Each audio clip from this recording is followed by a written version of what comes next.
this Saturday here in Las Vegas at the T-Mobile Arena. I will be there covering the fight.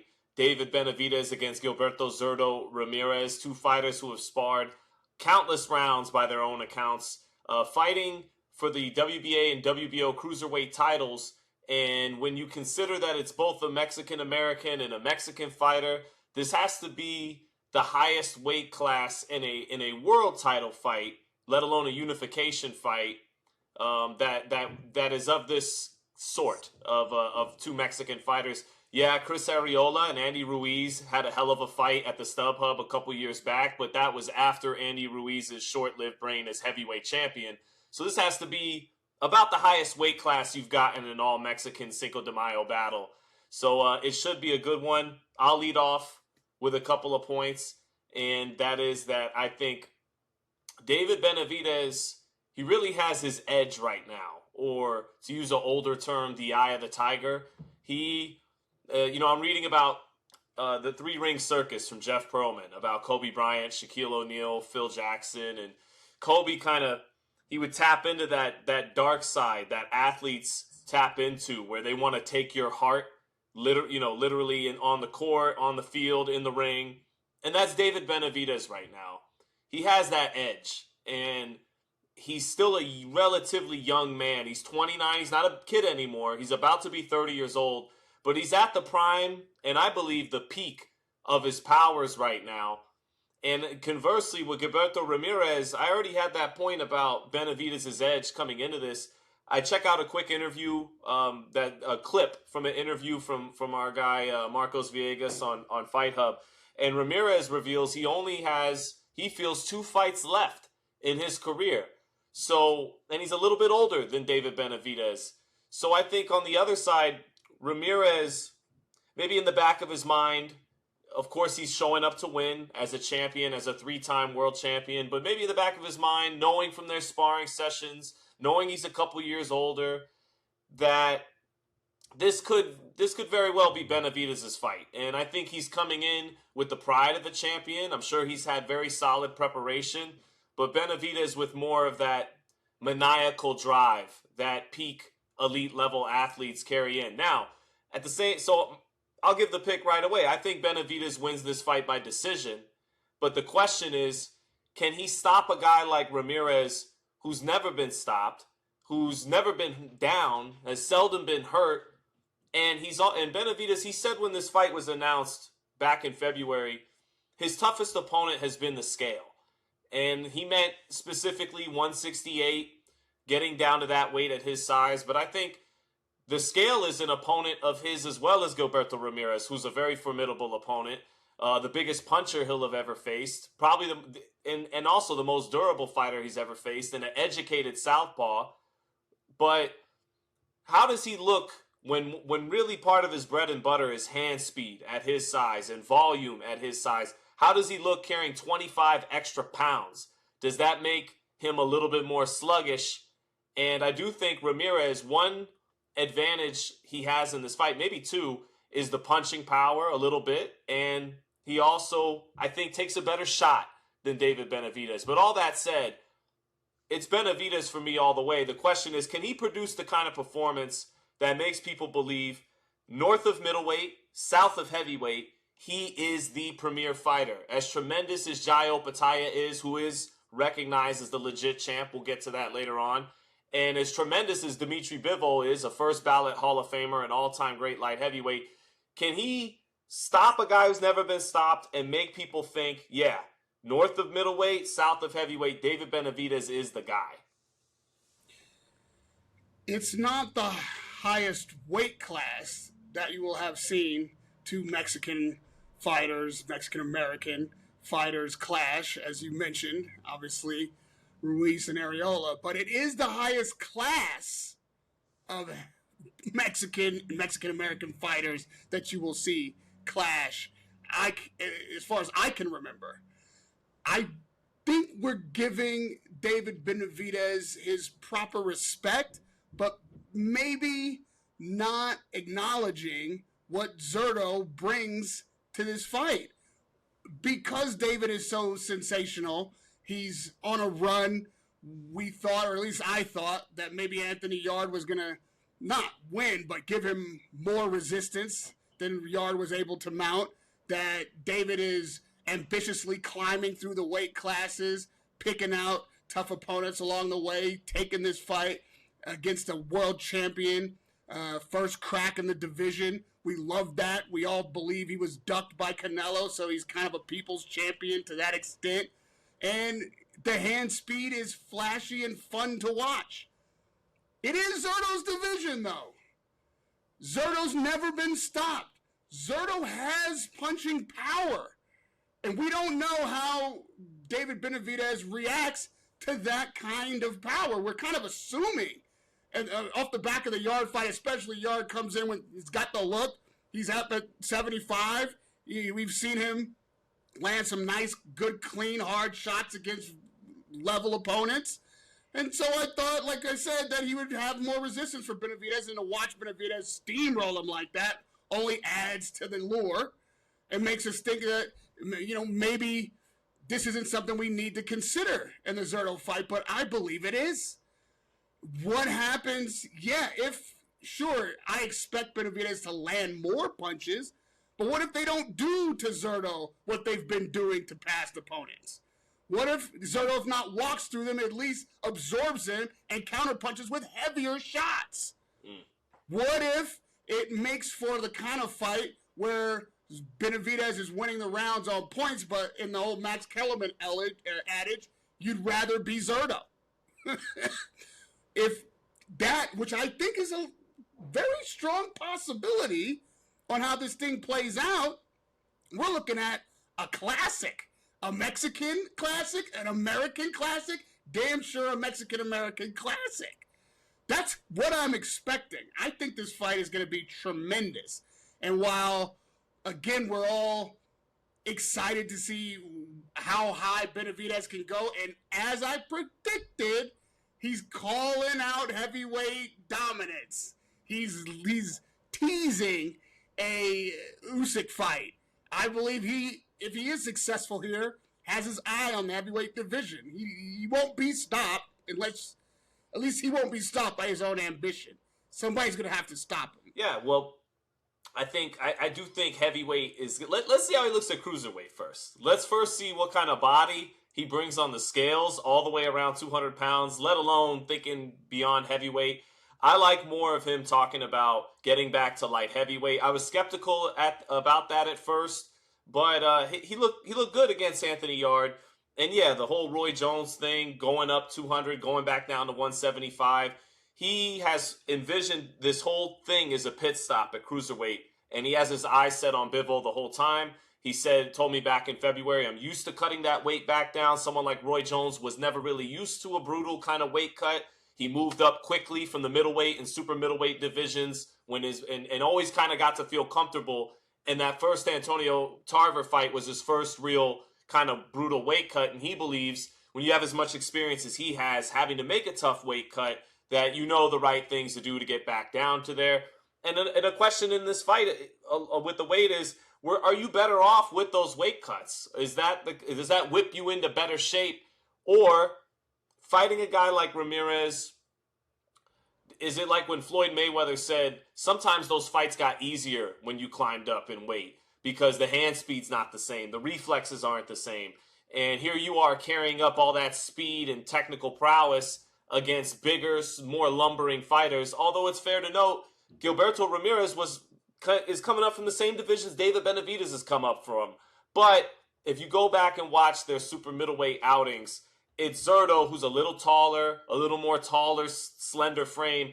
You could see he could pack more weight onto that frame more comfortably. But he's a little bit of a blown-up light heavyweight in the sense that his sides are a little fleshy. And I wouldn't be surprised if Benavidez's sides are a little fleshy. And I think that's where, if Benavidez gets kind of, an unlikely stoppage against a guy as durable as Zurdo Ramirez, that's where it would be, with consistent work to the body and wearing Zurdo Ramirez down. But to the point you made about Zurdo being able to absorb and his punching power advantage, Jesse Hart, who fought Ramirez as a 168-pounder, He told me that that's the hardest puncher he ever fought. He fractured his rib. He made him piss blood. He dropped him in the second round. And he said he's a very, very hard puncher. And he also, even though he is leaning towards Benavidez to win this fight, he wonders if Benavidez' 5 and 6 punch combinations become 3 and 4 punch combinations. So I agree. I'm not. It wouldn't be out of this world if Gilberto Ramirez wins this fight at all. Again, I think he takes a better shot than David Benavidez, and there is always a chance that the bully, and he's an intelligent bully, he's a skilled bully, he's a bully that has character, who every time David Morrell, another southpaw who can punch, every time, not as educated as Ramirez though, not as experienced, and not as big, but Morrell, an explosive athlete, a good puncher in his own right, every time he hurt Benavidez came back with something. So it's not like this bully, you hit him in the mouth and he recedes. No, he comes back for more. I think it's more likely than a Zurdo win that we get what you talked about, which is a classic. That might be what we're in store for, or maybe Benavidez can wear him down late, but that might be what we're in store for indeed, because it's going to be tough to stop a guy when the only stoppage you've had at light heavyweight is Yard, who isn't as durable as a Gilberto Ramirez. We can't discount the jab either. There's a strategy to be had there. Benavidez likes to run in with those combinations. He likes to, I won't say be reckless because that's the wrong word, but he will be aggressive. You have to keep him honest. If you're switched off or sleeping or a step behind, he's not coming in with caution. He's coming in 3 punches into his combination by the time you know what's going on. If you're able to make him adjust on the way in by keeping the jab in his face, if you're able to be first occasionally, if Zurdo, while being the bully, can also take a step back and maintain the distance, there are ways to make this a more complicated conversation, if you will, for Benavidez than he's accustomed to having of late. The tools are in Benavidez's favor. He's a more creative fighter. Yeah, we've talked about the combination punching. That's obvious. The speed is there for him. But the very basic jab, heavier-handed, more granite chin, not unskilled fighter in Zurdo can make this a test. And I agree with you. I agree with you agreeing with me. I think that we are in store for a classic. I'm not prepared to pick against either guy. I will give you that if I had to put some money on it, I know that Benavidez is the favorite, but I'm uncomfortable believing that this is a fight that will go the way of a Yard or will go just like as matter of fact as I've heard it spoken about from some other people. And I know you're not saying that, but I know that that has been what I'm hearing echoed. Some people are just kind of writing this off as a matter of fact. And I also think that the competition, obviously Zurdo having lost to Bivol already, and then the level of competition that he's faced in some of his wins is not as impressive a look, and people just don't rate Zurdo the way they're rating Benavidez. He's not as excited about Zurdo as they are about Benavidez, but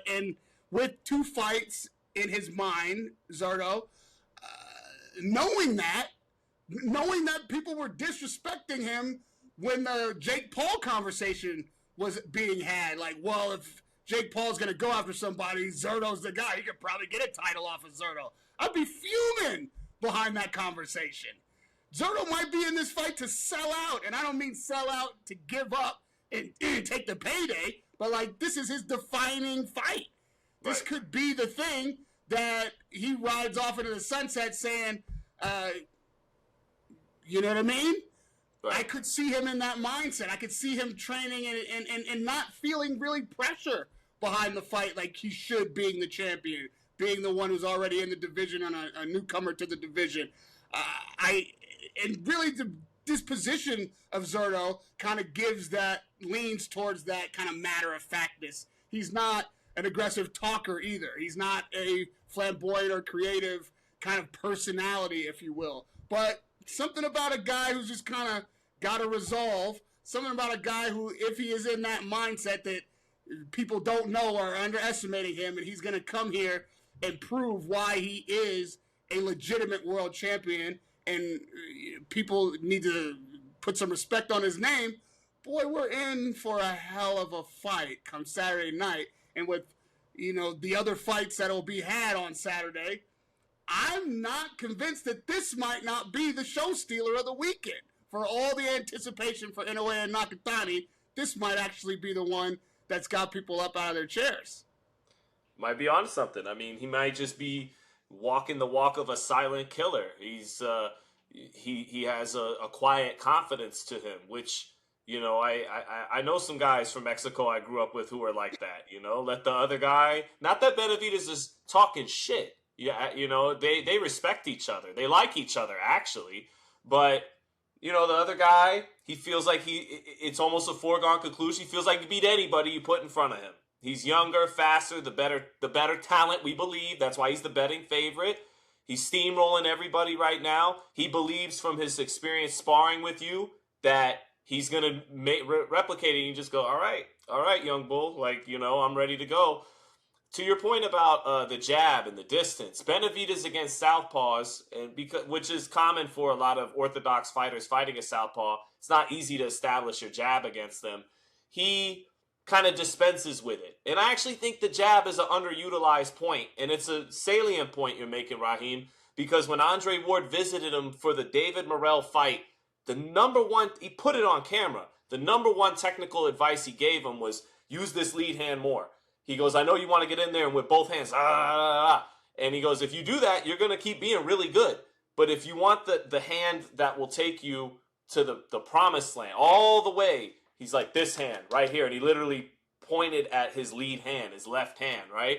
Now, against the southpaw, to be fair, that's tougher to do. And Benavidez has wrecked southpaws, good ones, like undefeated ones with talent. Demetrius Andrade, David Morrell. And he finds a way without having to use the jab a whole lot, although it comes in spots more like a power weapon than a setup. But Benavidez is one of the best offensive fighters in the game. Against southpaws, he lines you up for right hands, left hooks to the body, uppercuts with both hands. It's beautiful to watch. That's why he's one of my favorite guys to watch. But you're right. Ramirez, he is disciplined with his distance. And to your point about Benavidez, you didn't want to use the word reckless. I'll try to substitute a word for you. He does get a little overzealous, overconfident, believes he's the Mexican monster. And what Ramirez could very well potentially do in this fight is make him have to fight a little more honest, not allow him to just go downhill all game long.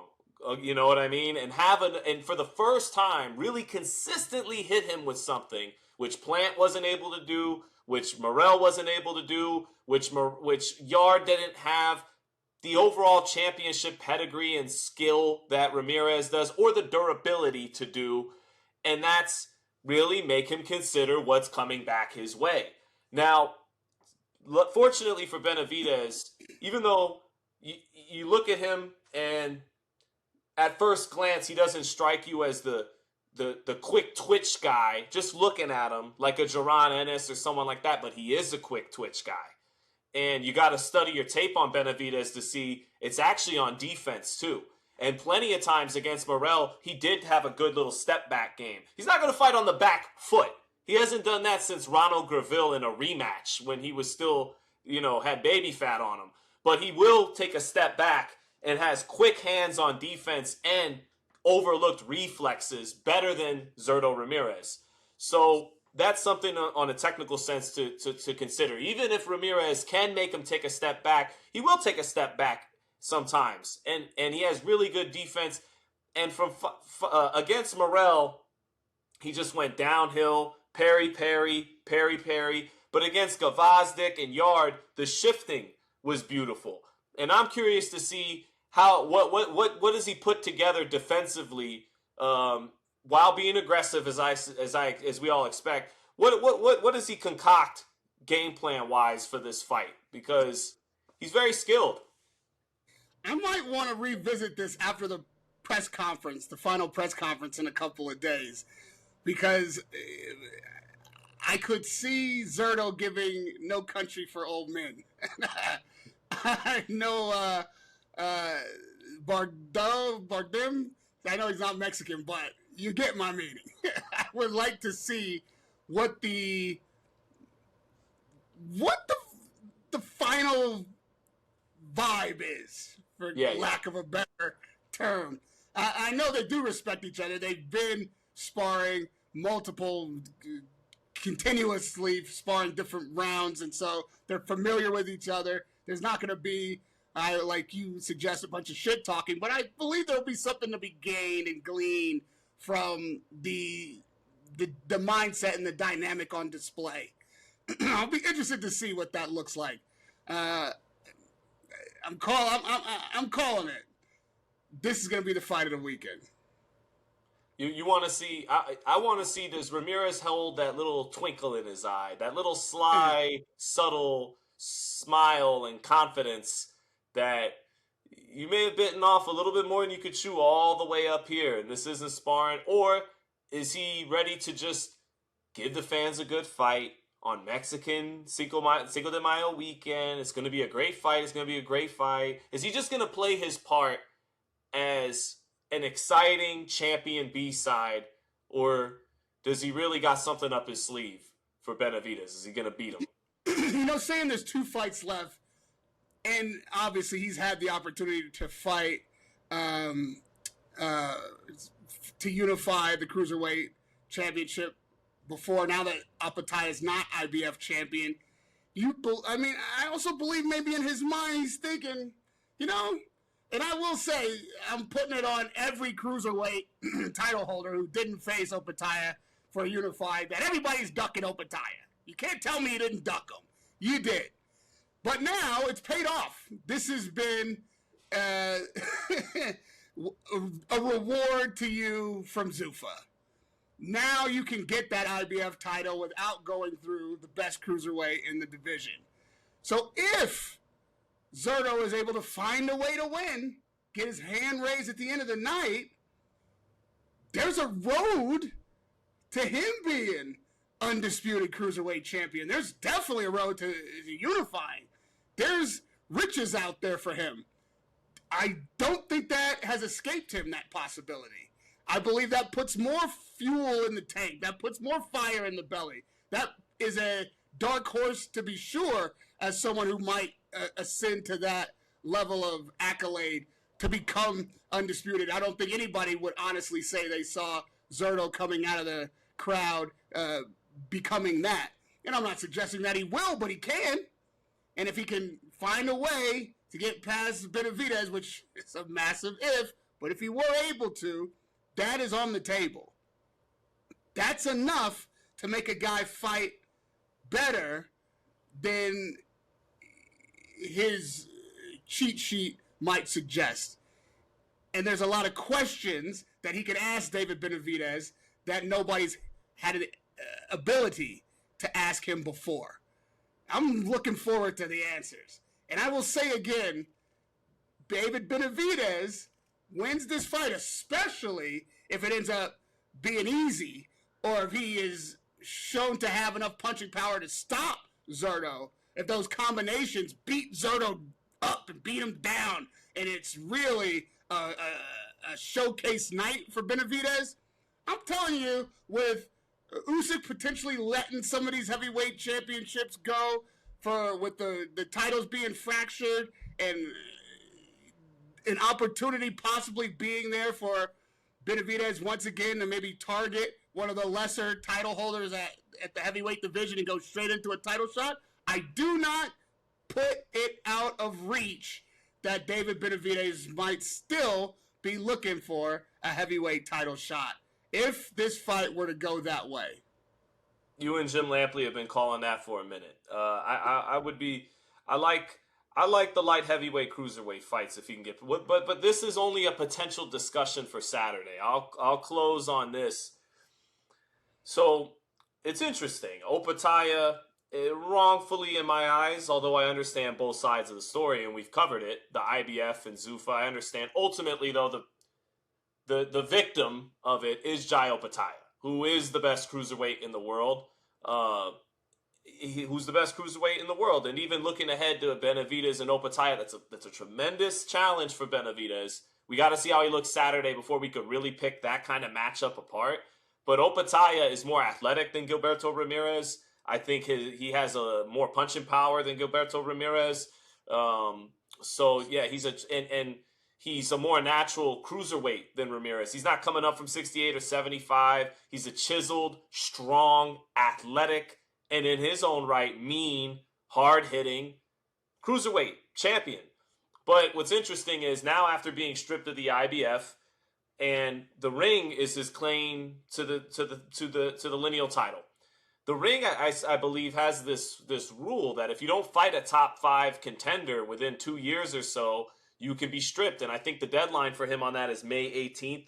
And he hasn't fought a top 5 contender. So by their own rules to the letter, he could be stripped of it. I don't think they will.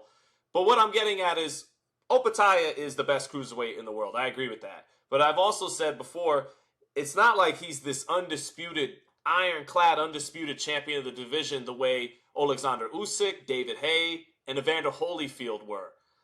So what I'm saying is there's some gray area here Saturday night. I don't think if Benavidez wins this fight, he's just a paper champion. Now, I don't think he's the guy. What I'm saying is it's an accomplishment. It's something. There's some gray area here. He's not. You still got to see Opetaia if you want to leave no dispute that you are the best cruiserweight in the world. But between there being 2 sanctioning body belts and Opetaia, through no fault of his own, not being able to unify, being stripped of his 1 title, and then to the technicalities of the lineal title he does own that I mentioned earlier, if Benavidez wins this fight, it is another accomplishment, but he keeps hitting a wall in this accomplishment. You know, he won a title at super middleweight. He was the youngest guy to win a title. It came against Ronald Gavrile. The second time it came against Anthony Durrell. That's better. He winds up beating a Caleb Plant and a Boo Boo Andrade to make his run at super middleweight solid, and he got ducked, blatantly ducked, by the man at super middleweight. So he accomplished something, but he didn't accomplish the ultimate. Light heavyweight, he gets there, he winds up beating some solid fighters, Morrell, Gvozdyk, Yard. Bivol vacates the title instead of faces him. Not as blatant, not as an ugly a duck as Canelo, who was given several years and ample time to defend the titles against him. Bivol's only given this 1 window coming off the Better BF rematch. He declines. Not David's fault. So now David goes to cruiserweight. It's a running theme for him. He's putting in work. He deserves credit for what he's doing. But for reasons, he hasn't, even if he wins Saturday night, he hasn't proven himself as the man in any of the 3 divisions he's competed in. But I do think it deserves some merit, some credit, if he gets the job done Saturday. And it's a wise way to go. Once you get ducked by the Canelo fight, the entire narrative that you just spun keeps sending him the same message. Go get the hardware available. Don't wait on guys. Don't let anybody dictate to you your future or where your challenges can come from. So in picking, maybe, certainly, not the most difficult fight per division, but collecting hardware along the way and climbing divisions, that is its own medal. That's its own credible way to pursue greatness. And if he does get through Zurdo, certainly if he stops him, or even if this is a classic and he proves that he can stand up under withering punches and find a way to beat a bigger guy and is able to turn this into a night we all remember, you know what he will have won? Cinco de Mayo will belong to the Mexican Monster. And in the wake of Floyd, in the wake of Canelo, there's nobody who owns that date. It's up for grabs, and it will be the date that the Mexican Monster makes his own Saturday night.